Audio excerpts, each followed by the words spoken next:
Hello, this is Allie with the Perception Trainers, author of the Perception Diet, and today I have a really great video for you. I'm super excited about this one, and I really hope that it's one that you'll kind of like watch over and over and over again so that it like really sinks into your mind, because I feel like this concept is really important and is going to make your life feel so much better. Okay, so this is the last video on shadow that you will ever have to watch. Okay, so I know that that's a big statement, and I'm going to do my best to live up to it. Okay, so in the spiritual world, in the spiritual communities, in the self-help world, all these healing places, blah blah blah, there's always talk about the shadow, right? The shadow aspect of humanity, and there are tons of different kind of opinions about it out there, and many different modalities for dealing with the shadow. And so basically, when we look at the shadow, what we're talking about is any aspect of ourselves, essentially, that bring us discomfort, right? That bring us pain, that bring us suffering. So this can be things like being judgmental. This can be things like, addiction, eating disorders, very, very poor self-esteem, suicidal tendencies, anything that is impeding our enjoyment of this life can be considered a shadow. Okay? And so, like I say, for a long time, humanity has had these aspects of themselves, right? People have had shadow aspects. People have had things about themselves that are not in alignment with their highest potential, that are not in alignment with their highest truth, that are not in alignment with their highest fulfillment and highest joy. And so, like I say, there's kind of like many trains of thought about shadow out there, ranging all the way from you got to get rid of it, self-improve that shadow right out of you, all the way to just it's just a normal part of humanity and you learn to live with it, right? And then there's like all this kind of stuff in between where we're like healing the shadow, loving the shadow, right? Now, I want to propose that perhaps the actual definitive end point explanation for why a shadow is there and what it's doing is this. Okay? Your shadow, any aspect of yourself that is not in alignment with your highest potential, that is not in alignment with your highest fulfillment, okay? That is a block to love. That is a block to joy. That is a block to freedom. That is a block to you just living life, allowing the experiences to happen, enjoying all of it, right? Anything that's blocking you from essentially being enlightened is not something bad at all. All right? What I want to propose is that perhaps your shadow is simply a part of your light, a part of your gifting, a part of your ultimate fundamental expression that has just been misunderstood. All right? So let's think about it like this. Rather than thinking of the shadow as something separate from yourself, right? So I know that there are people that kind of think of the shadow as like another entity, or like, something that's blocking them, like I say, something that needs to get detoxed out of them, something they need to get rid of, something they need to fix, something they need to heal, Rather than thinking of it like that, all right? Rather than thinking of it as something that's a thing in and of itself, okay? So like the shadow is an actual entity that is a shadow. I would like you to think of it instead like a part of your fundamental makeup. So it's not something that's been added to you, right? It's not something that's been taken away from you. It's a part of your fundamental makeup that's just now expressing in a way that's out of alignment with the truth of itself. All right? So think of it like a child that is so gifted and so brilliant and so amazing and so naturally the way that it is, right? So like an artistic child, say, a child that has artistic giftings and they just want to sit and draw all day. that's been born into a family of athletes, right? And this family of athletes look at the artistic child and is like, you're messed up. You don't want to run around and play. You don't want to kick the ball. You don't want to get strong. You don't want to get fit. You're not physically expressing yourself. There's something wrong with you. That's bad. Artistic child, you need to come and you need to play sports. Okay? So what's going to happen in that kind of situation, right? So when an artistic child is born into an athletic family and the athletic family sees art as undesirable, what's going to happen to that child? One of two things, right? That child is going to try and shut down their artistic nature, and they're going to go and they're going to try and do soccer, they're going to try and do sports, and they're going to either suck at it, right? Or they're going to be miserable while they do it, right? And these two things are going to cause a very angry, upset child, right? The other thing is the child might say, well, I can't do sports, I'm not good at it, I have to do art. And then, so they're going to pursue art, and then they're going to feel completely isolated and terrible about themselves, like they're broken and there's something wrong with them. Even though they're kind of following their gifting and their path, they're going to feel guilty about it, they're going to feel bad about it, they're going to feel shame about it, they're going to feel isolated because of it, right? So all of these terrible mess of stuff is going to come up because this aspect of this person was labeled wrong and bad, and therefore it started to express as shadow rather than being light, right? So if this artistic child had been born into a family where they're like, wow, you're an artist, that's amazing, we want to foster this, we want to support this, we want to grow this, we want to support you in your artistic endeavors, being an artist is awesome, be an artist, right? That kid's going to grow up feeling secure, feeling confident, feeling amazing, feeling good about themselves. They're going to grow up feeling supported in their art, supported in their gift, and they're going to express that gift, and they're going to share that gift. And then they're probably going to be a very well-adjusted human being in general because they feel supported in who they are, right? Nothing makes humans express in a more beautiful way than when we feel loved and accepted and supported for who we are. Right? That's what draws out the best in us, always, right? When we are yelled at and we're criticized and we're told we're shitty, that's what makes us contract and grow up, like, you know, behave poorly and act out and be mean to people and all this stuff, right? When we are truly loved and seen in our light, we live up to that. When we are seen as less than, labeled bad, wrong, shouldn't, blah, blah, blah, blah, we live up to that. So it is the exact same thing with all of your shadows. Okay? I want you to think of your shadows. Everything inside of you, your eating disorder, your depression, your anxiety, your criticism, your shame, guilt, fear, blah, blah, blah, right? Poor self-esteem, all of your shadows. They are simply portions of yourself that you, somewhere along the line, because of your family, because of society, whatever, but it was you at some point, labeled wrong and bad, shouldn't be, and now it's behaving as shadow. Okay?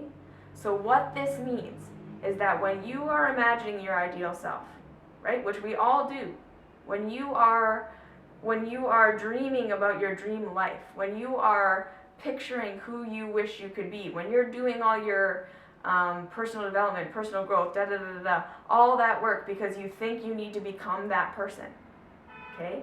What's going to happen? As you strive towards this ultimate potential of yourself, your shadow is going to rear its head because you cannot become this person. You cannot live as this person. You cannot express as this person. You cannot be your ultimate potential without this shadowed aspect of you being reintegrated into you and expressing as the gift that it is. Okay? So like I said, so back to the metaphor of the artistic child. The artistic child is never going to become the ultimate expression of its artistic ability if it's trying to play soccer. And it's never going to become the ultimate expression of its artistic ability if it's beating itself up for being artistic. Right? is not going to have access, that child is not going to have access to all their inspiration and all their capacity and all their ability until their artistic talent is fully embraced and fully expressed, right? So it's the same with your shadow. So let me give you another example. For instance, if we look at the shadow of someone who's critical and judgmental, okay, so all spiritual teachings tell us that we need to be loving and accepting of people, and that criticism is bad, and we shouldn't be critical, and we shouldn't be judgmental, and that this criticism and this judgment is bad, and it's wrong, and it's shadow. Okay, so that's technically correct, right? You're never going to become your highest, most ecstatic, expanded self when you have a critical, judgmental nature, okay? But you're never going to become your highest, most expressed self if you don't reintegrate that critical nature into the gifting that it actually is. So when you do this work and you start to say, okay, what is my shadow really? What is my shadow really? What is my shadow really? Which is what we're going to get to here. You may discover that that criticalness, that critical judgmental part of you, when brought into the light of your love, is actually the part of you that has a million creative solutions for problems in the planet. So instead of that energy being turned towards criticism, right, when reintegrated into your light, this is the part of you that has the solutions, that knows how to fix the problems, that is discerning for when things are out of alignment and when things are in alignment, right? That critical nature becomes your discernment and your creativity for solutions, right? So the person that you're wanting to become, this like amazing, non-judgmental, non-critical, someone who helps the world person, you can't become that until you reintegrate your shadow, this critical nature, back into the light, because it's a part of your gift. It's a tool you don't have access to right now. Okay, so that's another way of saying it. All of your shadows are simply tools you don't have access to right now. Okay, so this is why when you're moving towards, like especially when you start getting into spirituality, you start getting into self-help, you start getting into personal growth, it feels like you get more shadow. It feels like you get worse in your addiction. It feels like all of these things become even more extremely pronounced. And that's for a reason, okay? Because they're saying, okay, good. You're looking towards who you want to become. You're seeing where we're going. Now you know that you have to reintegrate me. Okay, that's what your shadow is. Your shadow is simply a part of yourself that somewhere along the line got judged as bad, wrong, shouldn't be, and is now expressing as that. So when you love that shadow back into your light, when you say, okay, thank you, shadow, for coming up. I want to know what you really are. You're going to discover that it's a part of your gifting, it's a part of your toolbox, it's a part of your innate amazingness, potential for everything in this life that simply got misunderstood. Okay? So how do we do this? So when your shadow rears its head, so when your eating disorder is really strong, when you're really finding yourself being critical, when you're finding yourself feeling just like contracted and congested and just like, why isn't life going my way and I hate all this, that's when we say, okay, pause. This is my shadow coming up. First things first, we acknowledge this is shadow, right? This judgmental nature is shadow, this eating disorder is shadow, this is blah, blah, blah. And then you say, okay, this is not something I need to fight. This is not something I need to get rid of. Thank you for coming up. Thank you for showing up, because you're showing me a part of my gifting that I've misunderstood that I need for the next step on my journey. Okay? I can't go to the next step until I love you back into my being. Third step is you imagine yourself as the light that you are. Okay? Your light has not been blocked. So instead of getting all bogged down in the shadow and how am I going to fix this and how am I going to get rid of this, and or even bogged down in how much it's blocking you and how much it's hurting you and how much it's, you know, all the problems that are being caused by the shadow, you just let your consciousness expand from that place for a moment, right? Let yourself expand out of that and be like, no, okay, just remember that I am light. I am love. There is no block to me, right? I am just perfect.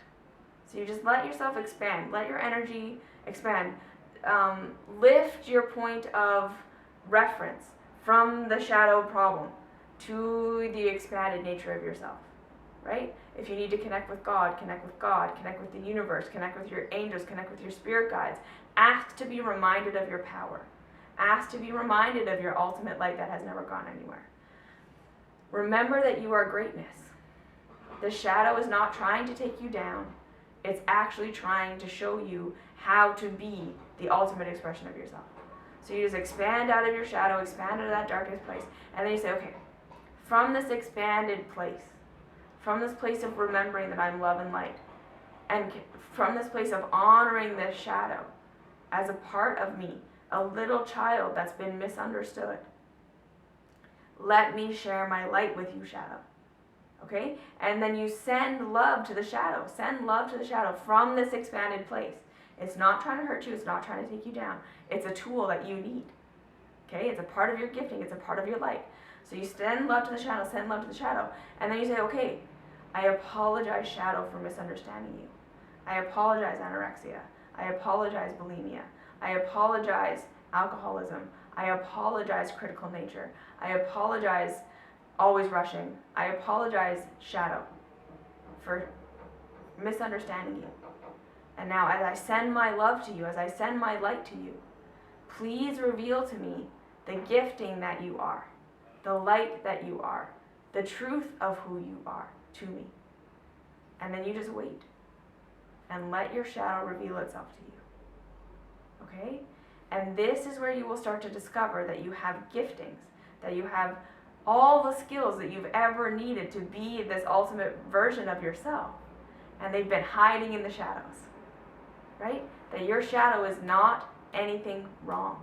Your shadow is amazing. It's a gift. It's a part of you that needs loving back into its ultimate expression, right? So just like when you have a boss that's always looking for you to F up, you F up. You don't live up to your potential. You are squandered. Whereas when you have a boss that thinks you're amazing and thinks you're a superstar and just expects you to be awesome, you live up to that. It's the same thing for yourself. So your shadow is just an aspect of yourself that you've been telling that is bad, and so it's acting like that, right? So as you love it back into your light, as you realize it's not trying to take you down, it's not holding you back from being that person. It's the thing you need to become that person. And you start to see it like that. And you start to love it. Thank it. Thank you for showing up. Thank you for showing me where I'm blocking my own potential. Show me what you really are. Show me that you are my light. This is how we move the shadow back into who we are. We reclaim all of the giftings we've always had, and we can become our ultimate potential. All right? So your shadow is a tool. Your shadow is a gift. Your shadow is a part of what is going to allow you to be your ultimate potential. You just need to love it back into the light. Okay? So you don't get rid of it. You don't detox it. You won't heal yourself from it. Right? You just allow it to express, just like that artist child. You give it the conditions to be its ultimate expression. You allow yourself to release the judgments you've had of your light and your gifting and these parts of you that you have labeled wrong and bad. And you say, okay, you're not wrong and bad. You're awesome. Right? And then you start to live like that. And that's how you integrate the shadow. Because the shadow doesn't really exist. It's just your light. Right? And you might have lots of stories that tell you, I can't be this person. This is bad. My mom thinks it's bad. My dad thinks it's bad. My teachers think this is bad. I can't be like this. That's not true either. Right? Love that part of yourself back into yourself. The judgment that says you can't be who you are because it's scary, it's dangerous, that's just shadow too. Okay? And you will discover there's more there. So allow those thoughts to come up that say, I can't love my shadow, I can't be my shadow, I can't allow myself to express this part of myself. Because that's bad, wrong, and I shouldn't be. That's not a good girl, that's not a good boy. Really play with that. Sit with that. Be with that. Love that. Thank that. Follow this process. Look at that from the vantage point of your expanded potential. Alright? So if you have any questions, comments, concerns, please leave them down below. I love hearing from you. Find me on Facebook, Perception Trainers, Instagram, Ali_Perception Trainers. Of course, join us on Patreon. We have lots of fun talks like this 3 times a month. And I will see you in the next video. Mwah.